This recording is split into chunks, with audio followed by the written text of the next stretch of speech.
안녕하세요.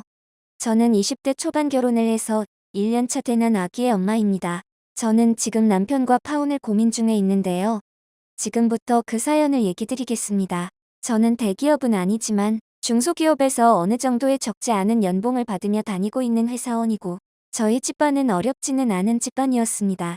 남편은 우연히 모임에서 처음 만나게 되었는데, 남편이 저하고는 나이가 10살 차이가 나서 초기에는 만나기가 부담스러웠지만, 저한테 정성을 다해서 만나려고 노력하는 남편을 보면서 저는 남편의 마음을 받아들여서 사귀게 되었습니다. 남편이 타고 다니는 차는 외국차는 아니었지만 고급 대형 승용차를 끌고 다녔고, 회사도 대기업에 버금가는 억대 연봉을 받는 좋은 IT 외국계 회사에 다닌다고 하였습니다. 그러면서 저한테는 IT 분야에서는 아주 알아주는 회사라고 자랑하며 건물 사진과 명함까지 보여주었습니다. 또 해외 출장도 자주 있어서 하루하루가 바쁘다고 하였습니다. 남편은 저한테는 정말 자상하게 잘해주었습니다. 어디를 데려가도 분위기 좋고 비싼 맛집만 데리고 갔고, 제가 먹고 싶은 것, 사고 싶은 것은 모든 것은 다 해주었으니까요. 남편은 저하고 어느 정도 사귀기 시작할 즈음에 꽤 괜찮은 신축 빌라를 보여주고는 자기가 지금 살고 있는 자기 소유의 집이라고 하였습니다. 그러면서 현재 서울에 아파트 45평 분양받은 게 있는데, 시공이 끝나는 대로 결혼할 때쯤이면 아파트에 입주해서 들어가 살게 될 거라고 하였습니다. 또 결혼하게 될 시댁 집안도 부모님이 교육자 출신이라 배운 집안이고, 경제적으로도 풍족하게 살고 있다고 하였습니다. 그리고 아버지 앞으로 과천에 시세가 나가는 비싼 몇만 평의 땅이 있는데, 자신이 아들 하나라서 결혼하게 되면 물려받을 거라고도 얘기했습니다. 저는 원래 조건보다는 사람의 됨됨이나 배려심 등을 우선해서 보는 편이었습니다. 하지만 사람들이 주변에서 결혼할 때는 남자 경제력과 집안의 가정환경은 꼭 봐야 나중에 결혼해서 후회하지 않고 고생하지 않는다는 소리를 많이 들었기 때문에, 남편의 경우에는 차도 있고 좋은 회사도 다니고 또 집안도 괜찮은 편이어서 이 정도 조건이면 둘이서 애 낳고 먹고 살기에는 걱정할 것 없겠다 생각해서 본격적으로 사귀게 되었습니다. 특히 남편은 무척이나 자상하고 세심한 성격이어서 결혼해서도 저에게 잘해줄 것 같았습니다. 저는 남편의 이러한 모습이 좋아서 사귀다가 혼인신고를 하기도 전에 임신을 하게 되었습니다. 하지만 막상 임신하고 나니 남편이 그동안 저에게 했던 말들이 다 거짓이라는 것을 알게 되었습니다. 남편이 저에게 얘기했던 학력도 직업도 재산도 다 거짓말이었습니다. 저에게는 서울의 유명 4년제 대학을 나왔다고 했으나 실제는 2년제 지방 전문대를 졸업했고, 남편이 끌고 다니던 승용차도 남편 명의가 아니라 중고차 렌탈이었습니다. 또 남편이 다니고 있다는 회사도 외국계 회사가 아니고 거의 몇 명밖에 안 되는 자영업자에 불과한 열악한 현장에서 일하고 있었습니다. 그리고 남편이 살고 있는 빌라도 남편의 것이 아닌 월세였고, 시댁 집안도 교육자 집안도 아니고 과천의 아버지 앞으로 있다는 땅도 다 거짓말이었습니다. 이런 사실을 알았을 때 저는 충격을 받았습니다. 한마디로 저는 말로만 듣던 사기 결혼을 당한 거였습니다. 하지만 이미 저는 아는 분들에게 결혼하겠다고 다 알린 상태였고, 남편이 저에 대해서 사랑하는 것만큼은 진심이라고 믿었기에, 저는 비록 남편이 돈이 없어도 사랑으로 충분히 극복할 수 있다고 생각해서 남편과 결혼하기로 마음먹었습니다. 무엇보다 이미 제 뱃속에는 아기가 자라고 있었으니까요. 저는 어차피 결혼을 하기로 마음을 먹었고, 임신을 한 상태라서 남편의 집에서 같이 살기로 하였고, 그렇게 몇 달이 지나고 저의 임신한 배는 만삭이 가까워지게 되었습니다. 여보, 이제 내 배도 불러오고 그러는데 우리 결혼식은 해야 하지 않겠어? 결혼식?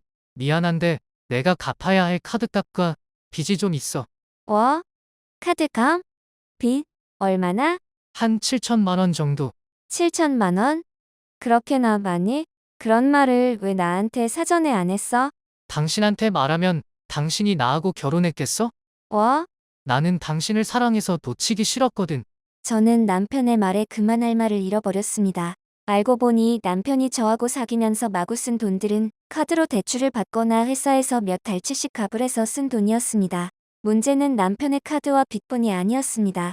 시댁은 남편보다 형편이 더 안 좋아서 시댁 부모님의 빚 때문에 저희는 남편하고 살고 있던 월세방조차 빼야 했고, 남편이 몰던 중고차도 부모님 때문에 팔아야 했습니다. 저희가 월세방에서 쫓겨나 거리에 나앉을 상황이 되자 도저히 보고만 있을 수 없었던 저희 친정 부모님은 저희에게 월세라도 얻으라며 보증금을 주셨습니다. 제가 성급하게 결혼하는 것에 대해서 신중하게 결정하라고 하시며 만류하시던 부모님이셨는데, 부모님께 얼굴을 들 수 없을 만큼 그때는 얼마나 죄송했는지 지금도 생각하면 제가 섣불리 결혼한 것에 대해서 후회가 됩니다. 하지만 남편은 이런 상황에 대해서 저한테 미안해하거나 사과하려는 마음이 하나도 보이지도 않았습니다. 당신 어떻게 이런 상황을 나한테 숨기고 같이 살자고 할 수가 있었어? 이미 엎질러진 물인데 그런 것 자꾸 얘기하면 뭐해. 앞으로 잘해서 살면 되지. 뭐, 그런 것, 그게 지금 나한테서 할 소리야? 당신 나한테 미안하지도 않아? 미안하지. 그런데 어떻게 해? 당신이 임신까지 하고 애까지 생긴 판에 이제 와서 결혼을 무르기라도 할 거야? 그리고 나 혼자 임신시킨 것도 아니잖아. 뭐라고? 저는 남편의 대답에 너무나 황당하고 어이가 없어서 말문이 막혀버렸습니다. 저한테 지금 두 손 모아 싹싹 빌어도 모자랄 판에 저렇게 철판 같은 얼굴로 당당하게 말하고 있는 남편의 모습을 보고 있노라니 남편이 아닌 전혀 모르는 사람을 보는 것 같은 착각이 들었습니다. 결국 저는 이후 남편이 진 카드빚과 대출금을 갚아나가면서 생활비까지 제 월급으로만 충당해야만 했습니다. 거기다가 시댁 부모님 형편이 너무 안 좋아서 시댁까지도 저한테 손을 벌리는 상황이 발생되어서 저는 하루하루가 너무나 힘들어서 매일 저의 신세를 한탄하며 눈물을 흘리며 보내야만 했습니다. 거기다가 남편은 그나마 다니던 회사가 망하는 바람에 회사도 그만두고 집에서 쉬는 날이 더 많아져서 하루하루를 찾아 일하는 일용직 신세가 되어버려 문제를 해결하는데 도움도 하나 되지 않았어요. 그리고 어쩌다 한 번 있는 일도 귀찮다고 안 나가거나 아니면 종일 집안에서 TV를 보거나 컴 앞에 처박혀 게임만 하기가 일쑤였습니다. 상황이 이렇다 보니 우리는 결혼식을 올릴 여건도 되지 않았고 혼인식조차도 못하고 몇 달 동안은 숨가쁘게 보내야만 했습니다. 저는 이렇게 사는 것에 대해서 하늘을 원망하고 제 자신을 자책하면서 힘들게 보내면서도 제 뱃속에서 자라고 있는 아이를 생각하면서 저라도 정신 차려야겠다고 마음을 먹고 주어진 하루하루를 생각하며 남편이 진 빚도 조금씩 갚아나갔습니다. 그리고 저는 제 뱃속에 있는 아이가 불행해질까봐 이런 남편하고 결혼한 것을 제 팔자이고 운명이라고 생각하며 받아들였습니다. 그렇게 1년이 지났고 임신하고 있던 아이가 태어났습니다. 저는 결혼식은 지금 여건이 좋지 않으니 나중에 하더라도 애도 태어났으니 일단 혼인신고라도 하는 게 맞는다고 생각이 들었습니다. 여보, 이제 애도 태어났으니까 혼인신고라도 해야 하지 않을까? 혼인신고? 당연하지. 결혼식이야 사정이 이러니 그렇다 치더라도 우리 애도 나왔는데 혼인신고라도 우선 해야지. 혼인신고는 돈 드는 것도 아니잖아. 알았어. 그렇게 하자고. 하지만 남편은 저한테 알았다고는 해놓고는 막상 혼인신고를 차일피일 미루기만 했습니다. 그리고 몇 달 후 저의 계속되는 독촉에 못 이긴 남편과 혼인신고를 하려고 갔는데 남편이 저에게 할 말이 있다면서 말했습니다. 당신한테 할 말이 있는데 나 사실은 전에 혼인신고한 적이 있어. 뭐라고? 혼인신고라니? 당신 지금 무슨 소리야? 나 전에 혼인신고한 적 있다고. 법적으로는 혼인신고했지만 몇 달 살지도 않고 헤어졌으니 미혼이나 마찬가지지 뭐. 당신이 미혼이니까 그런 것 따질까봐 당신 생각해서 얘기해주는 거야. 그걸 왜 이제 얘기해? 나한테 학력도 속이고 직업도 속이고 거기다가 빚까지 있는데 이제는 그것도 부족해서 이혼 경력도 속였어? 그것도 미혼인 나를 임신시켜놓고 그럼 어떡해? 나는 당신하고 결혼하고 싶은데 그때는 내가 몸이 많이 안 좋았어. 그때 그 여자가 나한테 접근하더니 평생 책임지겠다며 혼인신고를 하자고 하는 거야. 그런데 막상 결혼하고 나니 내가 돈이 없는 걸 알고는 말도 없이 도망갔다니까. 나도 피해자라고. 피해자는 무슨 당신이 그 여자한테도 속였다는 것 아니야? 나한테 그랬던 것처럼 말이지. 학력도 속이고 직업도 속이고 회사도 속이고 그런데 나한테도 같은 수법을 하면 나도 그 여자처럼 또 도망갈지 모르니까 일부러 임신시켜서 애 때문에 이혼도 못하게 만들고 내가 미쳤어? 당신한테? 당신을 진짜 사랑하니까 그런 거지. 사랑? 사랑이란 단어를 더럽게 어디다가 갖다 붙여. 내가 미안하다고 했잖아. 더 이상 뭐라고 해. 당신 뭐가 그렇게 당당해. 나를 속인 것에 대한 자책감도 없어? 아니, 정말 미안하지. 그런데 사실 그대로 말하면 당신이 나하고 결혼했겠어? 이혼 경력 한 번 있는 게 뭐가 중요해? 애를 생각해서라도 지금부터라도 열심히 살면 되지. 그래도 나는 딸린 애는 없으니 다행이지 않아? 내가 애까지 있었으면 당신 어떡할 뻔했어. 뭐라고? 당신 지금 나한테 그걸 말이라고 하는 거야? 나 진짜 사랑한 거는 맞아? 아, 마음대로 해. 혼인신고하든가 아니면 그냥 이혼하든가. 제 앞에 있는 남편은 전에 잘해주었던 모습과는 전혀 다른 사람이 되어 있었습니다. 저는 무책임하고 뻔뻔하게 말하는 남편을 그곳에 혼자 두고 혼인신고를 하지 않은 채 집에 돌아와 버렸습니다. 집에 돌아와 생각해보니 남편의 혼인 사실을 감쪽같이 속이고 쉬쉬한 시댁 식구들이 괘씸하기만 했습니다. 미안하다. 며느라기야. 그냥 얘기를 안 하는 게 너희들을 위해서 좋은 것 같아서. 이제 애도 생겼고 어쩔 수 없잖니. 네, 당신 아들 때문에 저는 이렇게 인생이 망가지는 건 괜찮고요. 당신 아들이나 임신시키는 것도 알면서 모른 척 한 거잖아요. 얘 봐라.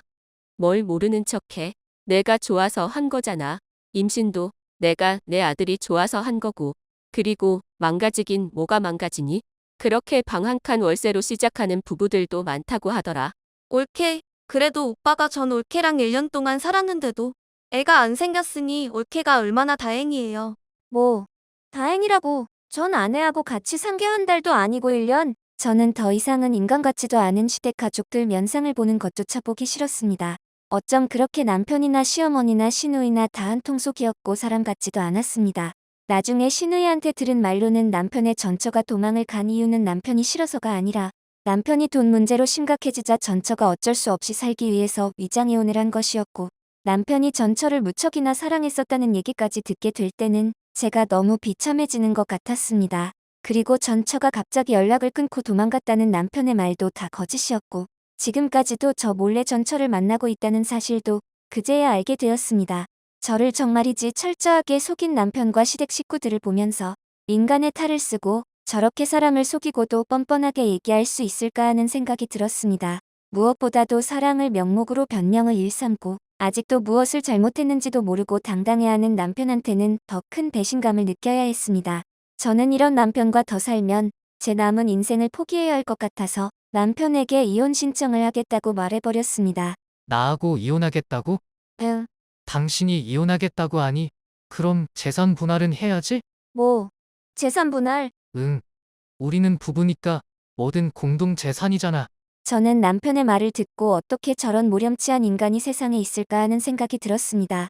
재산이라 봤자 남편에게는 오로지 빚밖에 없고 제가 애를 위해서 아껴서 붓고 있는 적금밖에는 없었으니까요. 저런 뻔뻔스런 사람의 말을 믿고 사랑 하나만 가지고 결혼하려고 하고 임신까지 한 제 자신이 너무나 바보 같고 원망스러웠습니다. 당신은 재산에 기여한 것도 없는데 무슨 재산 분할? 아, 당신이 갖고 있는 빚은 당신이 다 가지고 가면 돼. 내가 상속 포기를 할 거니까 당신 빚은 당신이 죽을 때까지 다 갚아. 남의 눈물 흘리게 하지 말고 그리고 당신과 시댁 식구들이 나를 속인 것이 괘씸하고 억울해서라도 당신은 결혼 사기죄로 꼭 콩밥 먹게 할 거야. 콩밥 먹고 나와서 사랑했던 전처하고 잘 살아보든가. 물론 결혼 사기죄로 입증할 자료는 내가 이미 다 준비해놨고 그리고 그걸로 끝나면 내가 억울하니까 손해배상 청구까지도 해서 너하고 시댁에 준 돈 10원 한 푼도 빠짐없이 다 싸그리 다 받아낼 거야. 정신적 피해까지 다 넣어서 저는 며칠 전 법원에 가서 남편한테 위자료하고 손해배상 청구를 하고 왔습니다. 정말 10원도 빠짐없이 다 받아내서 그 사기꾼 남편과 시댁 식구들 정신 차리게 하고 콩밥까지 먹게 하려고 합니다. 남의 눈에 피눈물을 나게 만들었으면 그 대가도 톡톡히 받아야 하지 않을까 합니다. 저는 지금 서 있지 못할 정도로 너무 힘들고 주저앉아 울고 싶은 심정입니다. 하지만 저에게는 그럴 여유가 없습니다. 제 옆에는 아기가 있으니까요. 제가 낳은 아기, 제가 책임지고 잘 키워야겠지요. 아기를 생각해서라도 꿋꿋하게 이 힘든 시기를 잘 버텨내고 살아가려고 합니다. 제 사연 들어주셔서 감사드립니다. 모두 행복하시기 바랍니다.